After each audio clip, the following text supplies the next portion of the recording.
Hello, everyone. Welcome to the Confluential Live. I'm Kyler Cheatham, your host, and I'm very excited. This is our first actual guest we've had on the Confluential Live, and we couldn't think of a better person to feature and in this conversation.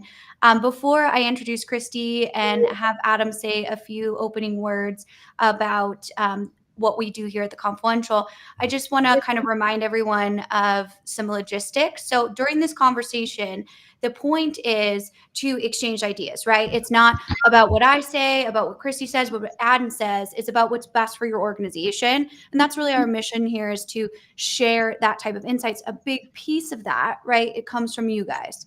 So we invite you to put your questions, your comments, anything, wherever you're joining us from. It all aggregates here and we can see it on the chat. And I'll bring up the live chat in just a few minutes. So to test that feature, just let us know where you're joining us from today, and maybe we'll just get right into it with an icebreaker question. CapEx or OpEx, right? What should oversee the budget for new technology and why? So we'll put that in there. What type of budget should we have? So we'll just go for it. But with that, we do go live every week. Kristy also has her own fintech community that goes live. If you're in the SMB community or you just want to learn more about financial technology, highly recommend following that. It's a great, great thought leadership channel. I personally learn a lot from it. And the reason we brought her on today is because of that finance background. The last thing I'll say, and then I'll turn it over to the experts to stop talking, right, is we got this topic from what you guys said last week. So the goal, right, is to make this as valuable of a conversation for you as we possibly can. So let us know what you want to hear, and then we'll kind of set it up moving forward. So with that, Kristy, good morning. If you don't mind doing just a quick intro, and then I'll let Adam kind of intro the Confluential. Yeah.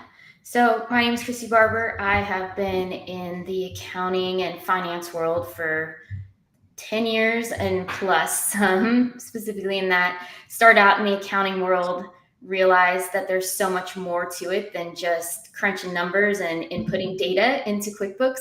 And it's been really fun over the last 10 years just seeing how technology has evolved, specifically in the accounting world, and how automations have come in and all of these things that make it that much better. And I think it's really exciting to see how this industry is changing, even within the last year and a half, with the introduction of AI into it. And I'm really excited to talk more today, as that has affected how, it is expensed compared to what it used to be when you had older technologies.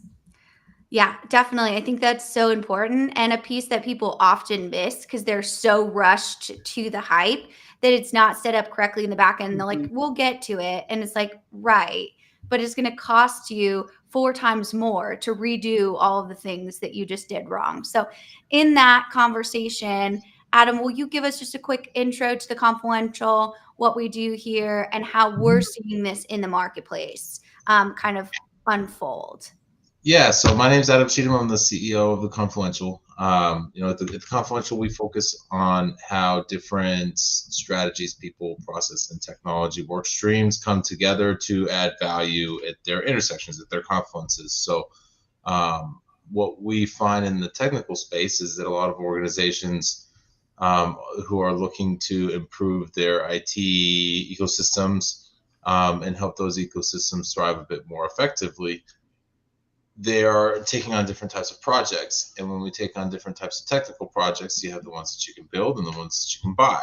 And more often than not, the ones that you can build come from one type of budget, and the ones that you can buy more often these days are coming from a different type of budget. Because from a perspective of accounting rules, by which I am no expert, which is why we have Kristy, I know enough to know that if you're building something, you can call it a capital asset, and that can be depreciated, and there's a significant benefit to that depreciation over time. Whereas if you are talking about something that is a subscription, it often is treated as an operational expense rather than a capital expense, and so therefore it cannot be depreciated. It has no actual value to your organization as something that gets built. And this is a conversation that is really confounding a lot of finance folks, which are say, well, I used to be able to capitalize these ERP projects. So we had all of this advantage in being able to say, because it's capital, because we're creating an asset, it becomes more realistic as something that we should approve because we're building an asset for our company. Same way we would build a building or something else. And today it's become more of a, right, but it's not an asset anymore. We have a subscription to something that we don't own. We don't have any rights to change or modify, which is, I think, a key distinction from a SaaS-based software perspective. And can it be treated as a capital expense? So of course, the system integrators and the software vendors will say what they need to say, and a lot of times we'll try to convince people that the answer is what they would prefer it would be, as opposed to what the auditors are actually going to say. I mean, that matters as people are planning for things. So really looking forward to this conversation in general, because it is something that needs to be solved for. It is something that you have to be able to plan for appropriately, because the last thing you want to do is allocate millions of dollars to something that you were planning on paying for one way and finding out from your auditors that that's not the case, and you got the whole mess of accounting problems to figure out. So that's something that we help a lot of folks with. Yeah. It's easier to answer that question when it's an IT team that we're helping reorganize to be able to provide more on their systems that already exist, versus the conversation as it pertains to what happens when we buy new SaaS-based software. So Absolutely. And so from this conversation, just you guys know I always like to define things so that we can, make sure that we're all speaking the same language, because a lot of times that's half the battle, right? Yes. So I'm going to tell you what I think a CapEx, being a very non-accounting person, right, versus OpEx is, Kristy, and you tell me like what's right or wrong. So in the simplest term, CapEx is a capital expenditure, right? So long-term asset investments, hardware, buildings, infrastructure. And so if we have a system that we're building, or like a data center, right, that we're building, those would be a CapEx expense, versus an operating expenditure, which is kind of ongoing costs for service and maintenance. So those would be those SaaS subscriptions, managed services, other cloud subscriptions, electricity. Yeah. Exactly. Right. I'm trying to keep it technology based, but we do need power, right, to work our computers. And so this shift, as I understand it, IT versus finance versus leadership, changes how we look at things like ROI, depreciation, agility, all of those different pieces. Correct? Or what would you shift in that definition? No, that's spot on. CapEx is any of those assets. You always narrow it down in the accounting world. It's property, plant, and equipment. You'll hear it PP and E a lot of times. So it's always just thinking exactly what you said. It's the hardware. It's, your data center. It's anything that is a tangible asset that will have value if you went to sell it. And that's the easiest way to think of it. OpEx is something that's kind of the daily. It's, hey, I have a software subscription. I have managed services, like you said, or hey, I bought some cords to plug the computers all together and make them work. Yeah, it's just an OpEx. And those are things that are always expensed 100% in that moment, where, to your point, and Adam's too, capital expenditures is something that's depreciated and amortized over somewhere 3 to 7 years, depending on what it is. If it's a larger, like a building or whatnot, then you can, it's a couple more years on that. But there's a whole bunch of different rules around that CPAs speak to, and whatever works well with your company and your tax strategy. So what I hear you saying is like my emotional support plants are definitely an operating expense. Yes. Right? Yeah. Okay. And so what happens if this is set up wrong? Like, why is this conversation important? Not to be like all doomsday around it, but like, what is the issue if we accidentally, do it in an OpEx versus a CapEx? what's the problem in there? Well, then it's not being reflected properly on your financials. And interesting enough, I had a client like this about a year ago where they had put as a CapEx all of their SaaS software, and you can't do that. And so when it came time for me to kind of look through it, it's like, oh, wait a second, guys, this isn't right. And then they're working with their CPA also. But a lot of times people come in and they don't know what they don't know in smaller companies. And if you've had experience with larger companies, you know, hey, these are the categories that software goes into. And there's been this shift over the last, what you think, probably 5-6 years of no more on-prem solutions. And so now people that are in these departments within these plants or whatnot have to remember, oh, wait a second, we're not doing accounting like we used to when it comes to new infrastructure.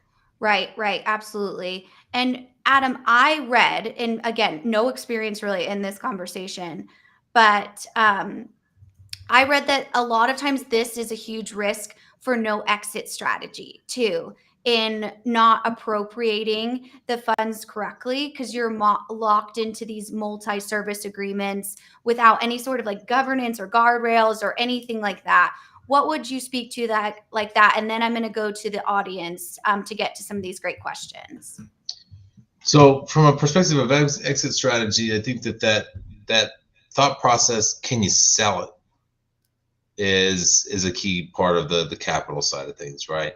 And there's an argument to be made that if you have a bespoke system that's highly customized for you, you can't technically sell it. But if you have a code base that you can sell, right? There is something in there that is, I can hand you something that you might pay money for. In these SaaS-based subscriptions, you can't sell that code. It doesn't belong to you.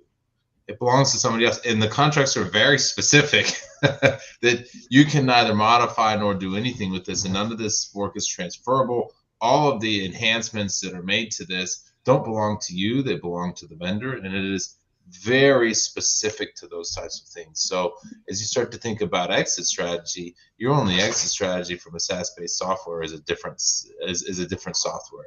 Now that doesn't mean that you can't move from a SaaS-based software to an on-prem software, but those are difficult to find these days.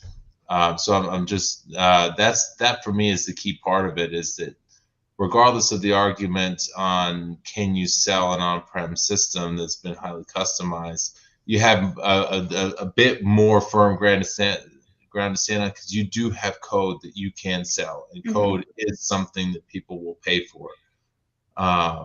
But you can't do that with a SaaS-based environment, because it doesn't belong to you. I have a million questions that I'm curious about Kristy's opinion on this, but that I want to ask. But I am curious about something. I suspect that when the idea of building software first came up, that this was a similar conversation, which was, it's software. You can't sell software. Like it's, but people found a way to make an argument that it's capitalizable. And today that's the norm, right? But I'm just thinking about in like the 80s and 90s when somebody says, we're going to buy this software system. They said, how are we going to make this capital or OpEx? Because that's a conversation that's been happening in accounting since accounting was invented. Do you think that conversation was as difficult then as it is now? And do you think that there will be ways of finding an excuse to capitalize these SaaS-based systems, or do you think there's still a hard line on that? That's a good one. I think it's tricky because businesses are always looking at ways, how can we slowly write things off or quickly write things off. And that's the hard part with CapEx these days, because OpEx, because you're 100% writing off all of those software costs. And then it makes your company not look that great that year when you may have made a large purchase. You're like, gosh, it was one of our best years selling, but then you get down to the net profit because we bought a new software and it looks like we're doing terrible. Where when you're on the CapEx side, we're slowly writing it off over 3-7 years, whatnot, and then it makes your P&L look a little bit healthier. And I think in the 80s and 90s, you were able to do that. There was, things were just a lot different. And you look at all of the accounting rules that are out there now, and it's, hey, this is what they were. And I don't think anything has really changed since the 80s and 90s when you look at those key, the GAAP rules and the FASB rules of what's out there. And so I'm curious to see if maybe the accounting industry will start to change things now that we're moving to mostly all subscription-based software. It's very rare now that you have on-prem unless you're in very specific industries. Like we've worked with like the aerospace and things like that, where SaaS isn't totally an option. But even still, as you're moving to those government clouds and whatnot, how will they take care of this in the future so that the financials will look a little bit healthier in that respect? So I'm curious to see how that will pan out now that everybody's moving to this type of structure. Yeah, it's definitely an interesting thought process because the world evolves, right? And that's part of what business is all about. I'm curious how this conversation will change because there are certainly enough folks who want it to be yes. I think every conversation when you're in the room with the vendor and the client, they're like, so how are we going to do this? Can we capitalize it? And I think the poor vendors sometimes, like they know, they're like, well, but it's like, we want the sale, but we don't want to tell you the hard truth sometimes. Yeah. And here it is. Well, you should ask your auditor that question. Is who you should ask, I think, because they're going to be the ones that say you made the wrong decision. Or not. So why not just figure it out from them at that point in time? So. Yeah. Probably because no one wants to talk to auditors, so. Probably not. And they don't want to talk to you either. Yeah.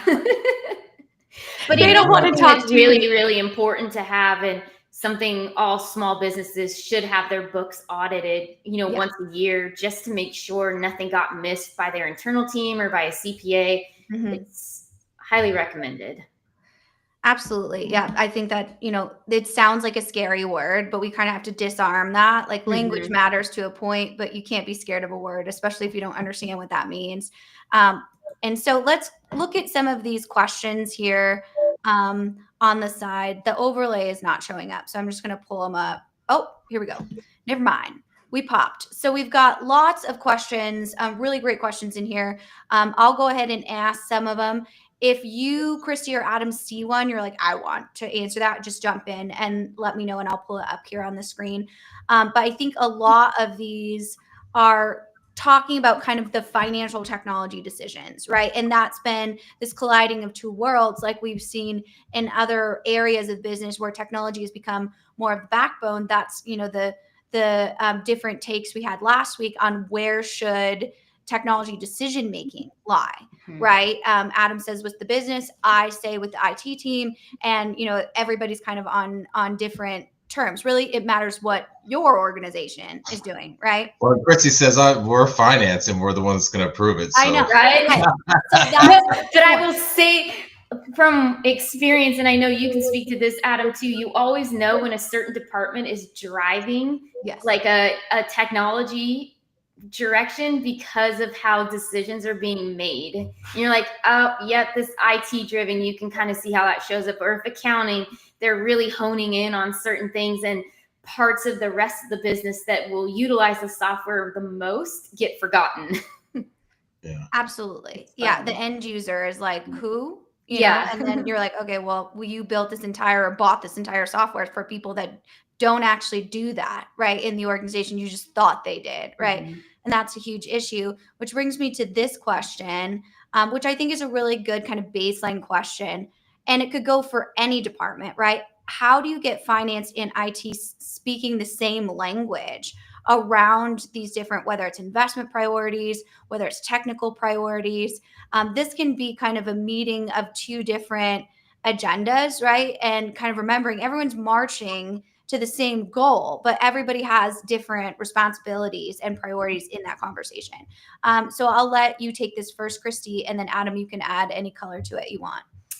So I think with this one, I think it's hard sometimes because finance has their own language and they assume that everybody knows their language and they just kind of drop some words here and there. And in the same way with IT, they kind of come in and I've seen that they think similar enough where it's this very linear type thinking and a lot of times, but then as Adam can attest to this, as work we've done together, the accountants, we get too much in the weeds and it's like, hey, we need to get pulled back out and kind of look at things. And I think IT can do that as well. And so it's just coming together and kind of defining, what does investment look like? What are those risks? How are we going to expose those, or how are we getting to our ROI? And being able, especially with ROI, I think, how can we both get to the conclusion of what we need is best and not chase shiny objects, kind of see what the value is in doing that, and then seeing how are those going to tie together with the overall outcome. So we're going to have a roadmap for whatever this technology endeavor looks like, and how can where IT wants to go kind of get in alignment with finance. I think part of this question splits two different things apart. One of them is requirements based, right? Getting finance and IT to speak the same language about requirements is one thing, right? I need this, you need that. And in that scenario, finance is the business, right? So, and IT is responsible for helping them meet those requirements through some type of a technical environment. So getting them to speak the same language creates a scenario where IT needs to look to understand what it is the business is trying to convey, and finance needs to look to understand what it is IT is trying to help them with, right? So the seeking to understand conversation in that spot, I think, is key from a requirements perspective. From a strategic funding perspective and how we do this or that, are we going to buy this or not? Honestly, I don't think this is a finance or an IT conversation. I think it's a chief executive officer type of answer, which is finance's job is to figure out how to pay for it. IT's job is to figure out how to do it. And in getting them to speak the same language, you dial it up a level in the hierarchy to say, where is this strategic imperative coming from? And that becomes a conversation of, we have somebody who says this is the area that we need to go down, and so we need to figure out how to do that.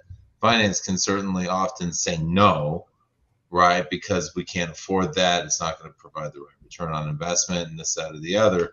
And they are a representative of the business, so I think that there's an appropriate leveraging authority in that space. But for me, as it comes to funding, returns, and those types of things, that's a more of a C-suite type of a conversation as opposed to a departmental discussion. And that's how I would get them speaking the same language, is pull it out of both of their hands and put it in a leadership group's hands and say, what do we want to do with our money, right? Do we want to put aside whether or not it's CapEx or OpEx, do we want to do this? It costs money.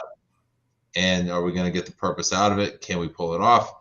And that's the conversation that you should be having. And then at that point, when somebody says, yes, figure it out, finance and IT then have a similar type of conversation, which is IT says, this is what we're capable of doing with these resources. And finance says the same thing. This is what we're capable of doing with these resources. The difference is IT's resources are people and time, and finance's resources are money, right? Spend this amount on this or that, and based on our analysis, it will provide this type of a return or that. And then an executive says, go do it, and then finance figures it out, right? Does it have to be capital? Does it have to be operational? Part of the deal. Yeah, and I think, let's dig into that CFO, CIO, CDO, CTO. You guys are always like, there's no CIO anymore. Well, there is a lot of CIOs, right? So that dynamic is often a very challenging one. Sometimes we see projects that are run under the CFO's office, right? Because that's who's, really looking at it from a cost perspective. Sometimes, right, we see more of that CIO, CFO partnership. Talk about the importance of that collaboration, Kristy, if you will. Yeah, and I think I've seen this a lot too, and I know there's different ones where the CFO has a different I think it's hard, and kind of going back to what you just said, Adam, it really has to come from the top down. And I think it's hard when it is driven by one or the other, and maybe the CEO isn't as involved as you would want to be. And so you don't have the overall vision of what should be in there. And it's kind of getting more personalized. I can think of that from things that I've seen, and I know you've seen as well, as, hey, I have a CFO driving this, and just their intentions around it are very different because it's looking at things from a cost perspective a lot of times versus maybe what's really needed. And I think CFOs, the accounting department, our favorite word is no. We don't have money to do this. And there probably is money to do this. It's just being creative with that, or not holding the purse strings so tight, versus CIOs are like, hey, this is fantastic. This is exactly what we need. And it's $5 million, and we should probably go run after and get this. So I think it's just interesting, the dynamics that come into play with the different personalities behind those departments. Mm-hmm.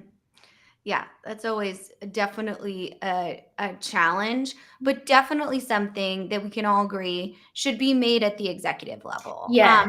And that's something that can often be a challenge because a lot of times we have, the IT team or the end user groups that know that we need this sort of technology. It's about getting to all those different steps. Like a lot of times we're helping our clients make business cases for those types of different conversations with their CIO, their CEO, their CFO, whatever, right? With just the C-suite in general. And that can be difficult for a project team that's never done that before, Yeah. right? Because then we run into these roadblock barriers. So let's get back to some of these other questions. Do you two either see one that you like, or I can just keep plucking them up here? Disappeared I on like this. my How do side. you handle when finance and IT are operating on completely different timelines and priorities?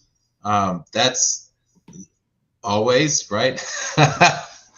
So this is kind of part of the balance in the relationship, and some of this is going to depend on your company structure, right? Kristy and I work together on a lot of small organizations that are fairly flat. We've worked together on larger organizations that have a different type of structure.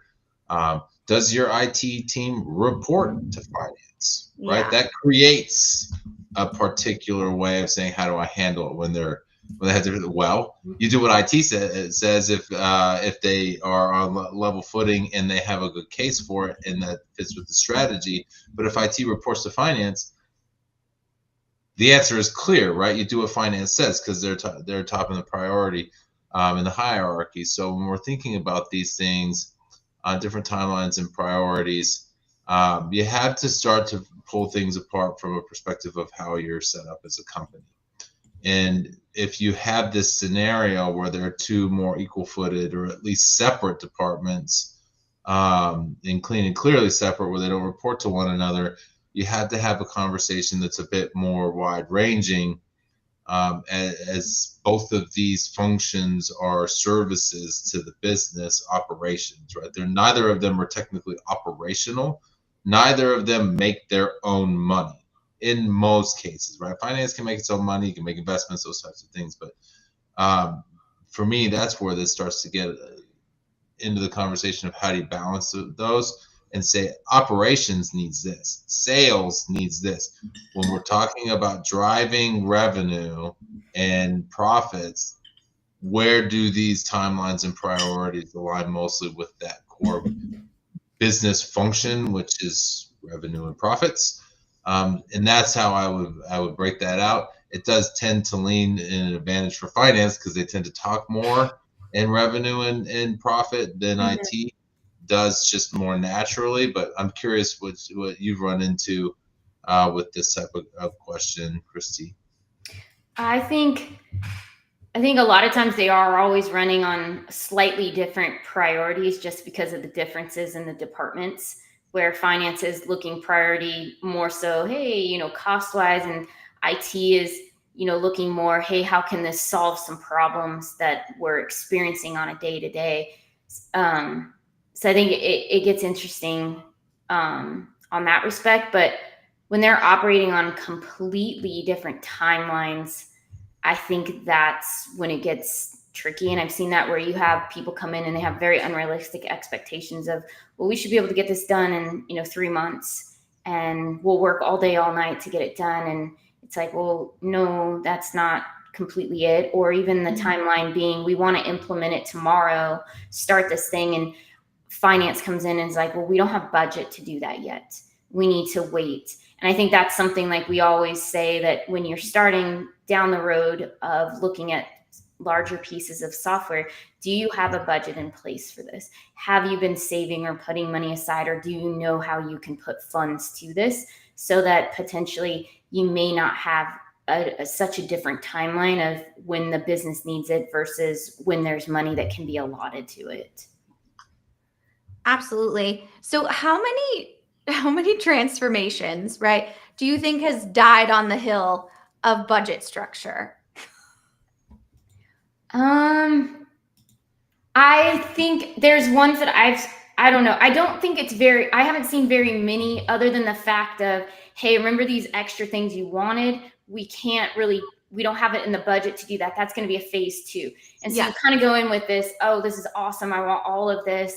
And by the time you get to, signing papers, you've maybe divided it into 3 phases because of costing. So I see that as still, it didn't necessarily fail. We're just pushing things off until it makes more sense to utilize those dollars, and also being able to know the software and use it. And do you really need these added things in there? Yeah, for sure. Which I think is this one's a good one for you, Adam. And then, of course, Kristy, definitely let us know your thoughts. What's the biggest financial mistake you see organizations make when funding a technology project? And the way I want to, I'll get to it. The way I want to approach this question is from an organization size standpoint. Adam is an expert in larger, $1 billion+ organizations. Kristy is an expert in kind of creating these foundational fundamentals when it comes to SMBs, family-owned businesses. And I'll remind you that the SMB community is still 500 million and below, right? That's a big-ish business. But I think we'll take it from those 2 different sides so our audience can kind of get those 2 different perspectives. So Adam, what do you think? I'm curious to see if our answers are different. But what I think the biggest financial mistake people make when they're funding these types of technology projects is not planning for it to cost more than they're told it's going to cost. Mm-hmm. Right? It is whatever number you're given today at the starting point, add at least 10% to it, at least, and put that aside. Assume that that's going to happen. And that's the biggest mistake that organizations make in this. The second biggest mistake that they make in this is they don't plan for all of the costs of it, right? And that's the other piece of it, where from a large organization perspective, we're talking about multiple sites. We're talking about a significant amount of internal resources, multiple teams, and this large phased approach where we need to figure out, like if we got 70 sites, we might not go live at all of them at the same time. So when we start thinking about things that are additional costs, how about the people that are on your team that are going to be necessary for this? There's a cost for that. And in larger organizations, many times they need to start, their salaries or their contractor rates or whatever need to start being allocated to a different GL bucket, because it goes to the project, not to their existing department, and they get moved onto this. And that's a cost that doesn't come with the order form, right? Travel costs at multiple sites, right? You have to go to all of them. I don't care what anybody says. You got to go to all of them at least once. Somebody needs to be there. Or if you can take somebody from that site and bring them to corporate, but that's still travel, right? Your consultants are going to travel. Not accounting for travel fees is a major bucket that can add up really quickly. And then the last bucket that gets underestimated is the integrations and customizations bucket. It has to tie to something you're not. I promise you, no matter what it is you think you're going to do, you're not going to stand up one single system with zero integrations and zero customizations. They may not happen in the existing system because they don't call them customizations in SaaS software anymore, but you are going to write custom code somewhere, at the very least integrate with something. And those are all buckets that people just, well, I see a price tag, I have a professional services fee, that's what it's going to cost. And they leave all of these other costs out. And what you should do is you should figure out every teeny tiny penny that's going to go into this. I don't care if you need more whiteboard markers for this project, right? You might set up a war room. I had a client one time that bought a house so that they could set it aside as the project location where they were going to co-locate all of the project team members in this building so that they could all work together. That's a cost of that project, right? So getting all these costs together and then add your contingency to that.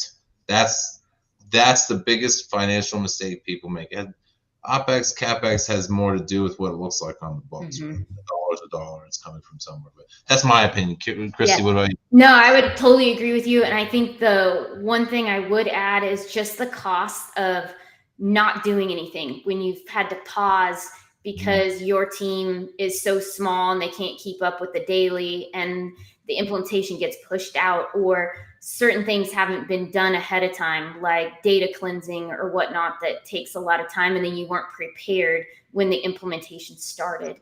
And so now things get pushed out.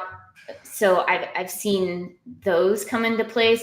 And I think the biggest thing is if there's a pivot during the middle of the implementation and you're like, oh, we went down this route and this doesn't work for us. We actually need this over here, and not budgeting for maybe an additional module that you thought you were fine with the regular, and now you got to go to an advanced module for it, and you didn't put money aside for that either. Yeah.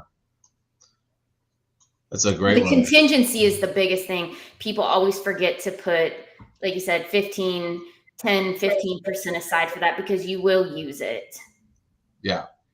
It will go, the plan for it. Yeah. That's why it's there. And if you've got, this is going to sound like nails on a chalkboard to people, but if you can plan for 20% and control it, like, cause there's kind of this conversation was, well, if I plan for 10%, I'm going to spend, it's going to get spent. So if I plan for 20%, and that's going to get spent too. Well, that depends on you, buddy. Yeah. You're going to no spend problem. some. Whether or not you decide you need to spend all of it is up to you. And there's kind of the interdepartmental of, well, if we get approved for it, we don't spend it. The next time we won't get as much. Well, are you going to implement another ERP next time? Like most people seek to implement one ERP for the company that they're working for and never want to do it again. Right. So let's not plan for having to ask for another ERP budget next time and had to battle the, well, you didn't spend all of your money. And so that's actually not a bad thing. But anyway. Yeah. So let's talk a little bit about AI in this conversation, right? So AI has obviously become a massive strategy when it comes to overall technology stack. However, what? I said hope is a massive strategy too. Hopes and dreams. Absolutely. And so what I want to know from you guys is this idea, right? Where does it sit on the balance sheet, right? Because people have quite literally come out and been like, hey, for 2026, we're an AI first company. And so I assume that now they're like, okay, is that a CapEx? But it's also a subscription fee, right? Unless you're building your own platform, which is likely also a subscription fee, right? Because where is the platform hosting? Is it on AWS? Is it on Azure? Where is it, right? Type of thing. So I'm curious to see what your approach to be with this, Kristy. My understanding is if you're using another tool to build it, then yes, that would be kind of that subscription model. But some people are doing their own code, and now that becomes your intellectual property, and you can keep that on your balance sheet. That becomes, a depreciable asset on that side. And so I think that's what's kind of exciting, is that part moves in, is as people are developing all of these things, they can kind of tap into some of those older, the 80s and 90s rules because it's the IP side of it. Yeah, you don't own the overall software, but you've built something that is of value and you can sell that. And I think that's the thing to always keep in mind. If it's something that has value and you can sell it and get money for it, then probably it's going to be a capital expenditure. Yeah, I love this question and I love that answer because I think that AI is it's something that you should build for yourself. Yeah. You should build this in, and this is something that we help companies do this. Yeah. And our approach to it is, look, we'll show you how to do it. Mm-hmm. But then they say, well, I can't just give you our models and our data. Like that belongs to us. Well, honestly, I don't want it. I've had to read through all of those data contracts, what you had to do as a business to be compliant with all of our data protocols, so that we can actually give you our data and how it is you're going to have to secure it. And this, I don't want that. No way. You think I want to be responsible for your data as a large utility, aerospace and defense, natural gas, whatever company? And no, I don't want that responsibility. That should be yours, and you should protect it, right? So let's show you how to build an agent within your organization. Then you wrote it, you built it. We can help consult on how it is you should accomplish that. A lot of the tactics are very similar. What are your requirements? What do you want this thing to do? And what do you want it not to do? What's our scope? How are we going to do this? And then we build it. And then you have people that do that. You have people that maintain it, and it becomes owned by you. And those software platforms are no different than the development environments that you're using to support your AS400 ERP, right? You own those things. Just because you write it on a software platform like N8N or whatever doesn't mean N8N owns that. You do. You built it. And now we have a capital investment, yeah? And now we can start thinking about it that way. And if it bombs, it's still a capital investment, right? It's as opposed to an operational expense. And there are some advantages and disadvantages, right? Because carrying a loss versus picking when you're going to do it is a different conversation. But I really very much agree with Kristy on that. If you're gonna go AI agents and you build them yourself, that's a capital expenditure, and that's a different type of approach. And we actually tell a lot of clients, you should build your own, and you should be responsible for it, because you don't want these agents to be something that somebody else owns and can take away or screw up because they're managing them poorly. You want to be responsible for that. So yeah, one of the funniest conversations we've ever had is when a Fortune 50 company called us, and we're like, why are you calling us? Like, you got every single vendor on speed dial. They would talk to you immediately.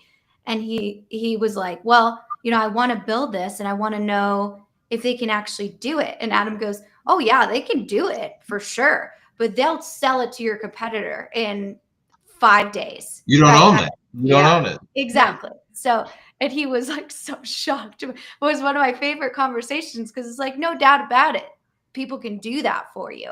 It's about what you're going to do with that next level of having your own technology strategy and their own proprietary piece. So my last question is kind of, one thing I want to add to that real quick though is you do see that in kind of hidden print when you do sign your contracts about any intellectual property that has been made. You do not own it. You just will have access to it. And so I had a client about 5 years ago. They were working with an ERP that didn't have certain technology. And the vendor was, hey, we'll go in 50%, you go in 50%, you get lifetime access to it, but you don't own it. And there's those little things that are hidden in there that you want to make sure, hey, do you want to go down that route or not? Absolutely. And I think we say this in probably every episode, as we should, right? There is no other contract in business except for organized crime, right? That actually tries to steal your money in that way. And whether it's nefarious or not, I like the drama, right? Adam likes to be more logical about that type of stuff. You just need to review it, right? You absolutely need to know every sentence. And it's not an internal counsel thing, right? You've never seen a contract like this. You need someone that specializes in that. type of thing. So especially I would assume for SMBs, right? Because they don't have any idea, right? Not because they're not brilliant and smart. It's just the internal capabilities that they, sign their system away. And we have this $1 billion machine that's trying to constantly sell them software that's, claiming to get their business to the next level. Will it get their business to the next level? Maybe. But then what happens when you don't own that secret sauce that got you to the next level, right? So it's very, very interesting, which brings me to kind of this conversation around money and SaaS and building, right? So we've seen the evolution of the industry go from these bigger monolithic systems, right, that they implement, really outsource, whether it's to managed service provider, vendor, SI, whatever, right? And now we're starting to see businesses be like, you know what, I can't use ERP. Like, I'm too specialized for that type of, bigger standardization in software. Or we've seen big software literally block their data if they're trying to integrate with any of these different AI platforms. And then so we see this movement into kind of building their own, even if it's crafted with like best of breed solutions and things like that.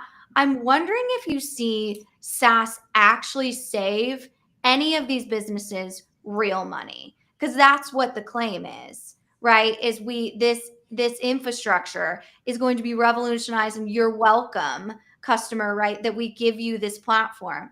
Does that actually save businesses money in any way, shape, or form? Kristy, go. I was just going to tell Adam, we've had these conversations before when we've done like the ROI analysis of here's how quickly your investment will pay for itself when you go down the on-prem side versus SaaS side, and kind of looking at that way. So I was like, you should speak, because we've had so many conversations about that. Well, it's part of it is how much are you spending right now, right? You have a software environment today, more than likely. How much is it costing you, right?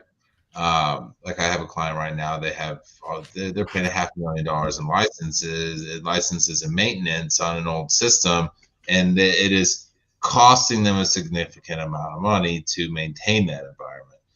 And so the question becomes, okay, so if I'm going to move to a SaaS-based environment, what are my expenses going to be on that, and how quickly can I get off the old system?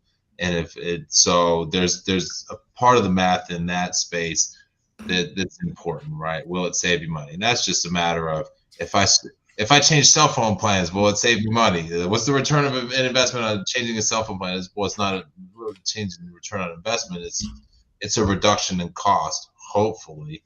And then when you start thinking about it that way, it becomes if my increase is going to be X amount of dollars, how much more am I going to be enabled by? And you can make arguments on returns on investments for ERPs and stuff like that. They usually are pretty thin. For example, and it's funny, I had this conversation with folks, and they're always, some of them are very shocked by this approach to it, but you have this conversation. I'm going to buy this ERP, and it's going to save me X amount of hours, which means it's going to save me X amount of dollars times X amount of hours, which is this is going to save me all this money. It's like, okay, so who's getting fired? Yeah. Well, we're not cutting headcount. It's like, well, then it's going to save you $0. Like all of those hours that you just calculated, $100 an hour, $50, $10, whatever it is, at times X number of hours. If you are still going to maintain the same company headcount, you are saving $0, because it's not going. You're still paying it right now. This is why it starts to get thin, because now my argument has to become, okay, so you're freeing up this person's 10 hours of this person's time, 10 hours of that person's time. What are they going to do instead? Well, they're going to add more value, right? Let's talk about the easiest connection. When I say I'm going to free up my salespeople's time, I'm going to give them 10 more hours apiece. And we'll use simple math. I got 8 salespeople. I'm going to free up 10 hours each of them. I'm going to free up 80 hours a week. I basically am freeing up 2 full-time employees. And so I'm going to save that money. No, you're not, because you're not firing any of your salespeople, which is fine. I'm not arguing that you should. But the question then becomes, what are they all going to do with that? And then the assumption becomes, well, they're going to make more sales. Okay, cool. That sales aren't guaranteed, though. What happens if they make the same exact number of sales? Then you did nothing, right? So your assumption that they're going to change make more sales, it's going to increase by X%, and then that's going to increase at this level of revenue. Okay, what if they make more sales, but it has no impact on their actual deal size, right? Now we're not necessarily getting anywhere. So our argument on return starts to get thin. You could also make the argument, well, we're going to be able to identify, we're going to produce more at less cost. Okay. On which machines? Are we buying new ones? No, I thought we were talking software here, right? So our output's going to go up. Well, you can say that we're now able to handle more output, but you still have to make other investments in this. So the argument on return on investment, and Kristy, I'm curious if what you've seen in these spaces as well. But for me, the argument on ROI on software gets thin really quickly. Yeah, I would agree. And I think there's always that buzzword that floats around in the office to make people feel safe is, oh, we're taking away your tactical work and we're giving you strategic work to do. And you're like, cool, what does that look like? Mm-hmm. You know, that's you're adding more value or whatnot, but there's really no plan to tell them how it's going to be done. It's just, you're not manually entering something in anymore. And to your point too, most times they're not letting any staff go. It's keeping exactly the same number of employees. And then sometimes it's hiring additional people as well, because they're like, well, we need somebody to manage the software from a different way, because you have admins for the cloud that's different than you would for the on-prem type management. And they're like, well, we got to hire somebody for that. And then now you're 5 new hires in, and it really didn't save you money. Maybe you're just more efficient with your time and your invoices look prettier when they print out. Right. Yeah. So I think that's the part that gets tricky is I think everybody wants to say, oh, this new solution is going to save me X dollars, but they can't really put a number to it because it's arbitrary in so many ways. Yeah. There is a question on here that I'm curious your thought process on. We should pick this apart. Yes. How did you know? One mind. She's like, I got this. Weird, but no. So why we're moving from an ERP to a cloud infrastructure via CapEx? I have heard, and again, don't quote me on this, but I have heard when it's a one-time migration type, because technically it's tied to like some type of new asset, then it could be. But I know it's kind of really gray area to operate in, and that's one of those. Double and triple check with your CPA, because I would hate for you to get audited and then you owe money and all of these things. Yeah. Yeah. And I think that this one for me, part of the question becomes: Are you moving your on-prem ERP to a virtual environment, and you're just moving it? Like we're not changing ERPs, we're just moving it into a cloud, which is, people start to think, well, if I'm going to be in the cloud, right? So I got to go to the SaaS space. Actually, technically, you don't. You can move your on-prem software into the cloud. The only difference is that it's still on-prem somewhere, right? It's still on a virtual server that exists somewhere. There is still hardware involved in this. So I think that's a key distinction. If we're just moving our existing software into an environment, that's no different than if you have multiple sites. The people that live on the other side of the world that log into your on-prem system here are now it's the same thing to them, right? It's for them. It's in the cloud, right? It's on the internet. It's in the cloud. It's hosted somewhere.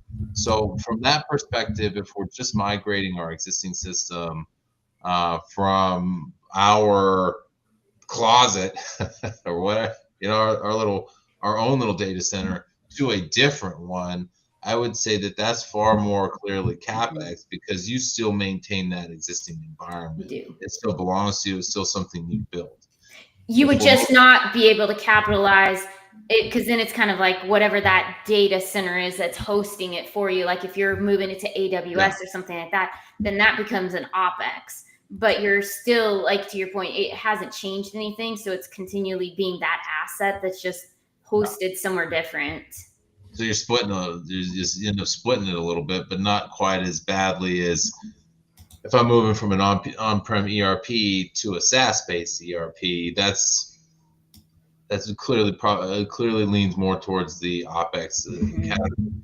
The one thing that's starting to go away these days is you can buy a software system that's not multi-tenant SaaS and host it somewhere else, host it in the cloud, and then that way the build of it can become more arguably CapEx coming from the guy that's not the accountant. To be fair, versus is more clearly OpEx if it's SaaS based. So there's a little bit of that conversation. If you're buying software, know what you're buying, right? So if I'm buying licenses to a software that's just hosted in the cloud, that is a different thing than I am buying a SaaS-based license that is also, to be fair, hosted in the cloud, but it's the subscription model. Yeah. And definitely, I would say, Darwin, if you want to message me like your specific scenario, I can grab that insight from Kristy and Adam, because it really is going to depend on a lot of different things. But this is such a good question. I know, Kristy, we have to get you back to your work day here, but we've so appreciated your insight. I didn't even get to ask you about the Deloitte fraud in Australia, which I'm just dying to know your opinion on at some point. At some point. But we will cover that if you want to talk about that. I will be live on TikTok in about 15 minutes once I make sure that my children are still alive. And we'll kind of go through what happened in that. So I invite you to come on over. We are live every week. Kristy goes live earlier in the week too, to talk about all things kind of finance, SMB. Highly recommend you give her a follow to be able to kind of talk through that. I know she had to jump to another call because we just can't get enough of her insight over here. So thank you so much, the audience, for joining us. I'll go back in there and answer those questions. And then we can keep this conversation going. Adam and I will see you next week. If you have something you'd like us to talk about, feel free to drop it in the comments or message us. So thanks so much, my friends, and we'll catch you